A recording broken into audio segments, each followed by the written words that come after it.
menyaksikan pertandingan antara Bahrain versus Malaysia. Serangan dilakukan oleh Malaysia. Nomor 7 mengirim bola, dikirim dan terlepas di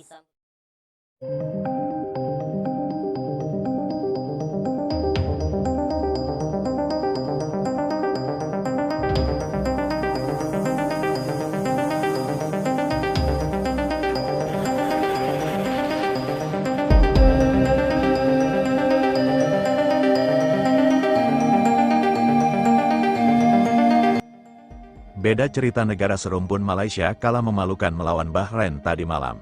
Cerita berbalik timnas Indonesia menang atas Oman setelah 38 tahun tak pernah menang. Malaysia harus mengakui kekalahan atas Bahrain. Secara permainan Bahrain unggul jauh atas Malaysia. Kekurangan pemain generasi Malaysia terlihat masih mengandalkan pemain naturalisasi yang sudah berumur. Malam tadi menjadi saksi dari pergeseran tektonik dalam peta kekuatan sepak bola Asia Tenggara.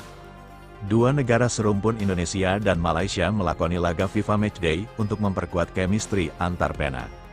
Hasil akhir yang terpampang di papan skor melahirkan dua kutub perasaan yang saling bertolak belakang. Di satu sisi, Malaysia terkapar dalam kekalahan memalukan yang membuka borok struktural sepak bola mereka di hadapan Bahrain.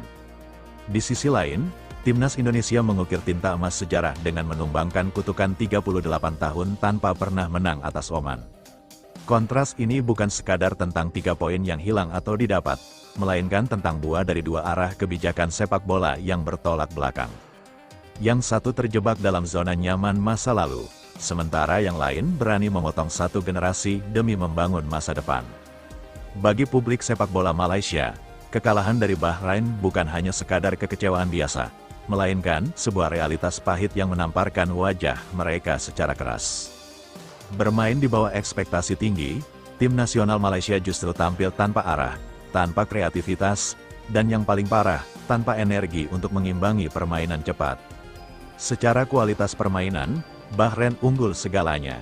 Mereka mendominasi lini tengah, mendikte tempo, dan dengan mudah mengeksploitasi setiap celah di lini pertahanan Malaysia yang tampak rapuh dan lamban. Kekalahan ini terasa memalukan, bukan hanya karena skor akhir, melainkan karena bagaimana Malaysia kalah secara mental dan taktis. Mereka seperti kehabisan bensin sebelum laga benar-benar mencapai puncaknya. Sebuah pemandangan yang menyedihkan bagi negara yang sempat mendominasi panggung regional beberapa tahun lalu. Ketika dibedah lebih dalam, kekalahan memalukan Malaysia atas Bahrain ini mengakar pada satu masalah fundamental yang krusial. Kegagalan total dalam proses generasi pemain, di saat negara-negara lain di Asia Tenggara mulai mempercayakan skuad utama kepada talenta muda berusia awal 20-an, Malaysia justru terlihat masih sangat ketergantungan pada rombongan pemain naturalisasi yang secara usia sudah melewati masa keemasan mereka. Proyek naturalisasi instan yang sempat dipuja sebagai jalan pentas menuju kesuksesan kini berbalik menjadi bumerang. Pemain-pemain yang diharapkan menjadi pembeda justru tampil tanpa gairah dan kehilangan kecepatan yang dibutuhkan untuk bersaing di level internasional yang intens. Fisik mereka yang sudah berumur tidak lagi mampu mengimbangi agresivitas pemain Bahrain yang jauh lebih muda dan dinamis. Ketika sebuah tim nasional terlalu bergantung pada pemain yang sudah mendekati masa pensiun tanpa mempersiapkan pelapis yang sepadan, keruntuhan performa seperti ini hanyalah tinggal menunggu waktu. Skenario yang sama sekali berbeda tersaji dari kubu musuh bebuyutan sekaligus tetangga serumpun mereka, Indonesia. Timnas Indonesia melangkah ke lapangan dengan beban sejarah yang amat berat di pundak mereka, menghadapi Oman, tim yang secara peringkat FIFA dan rekor pertemuan selalu menjadi momok menakutkan. Indonesia membawa misi yang dianggap mustahil oleh sebagian pengamat.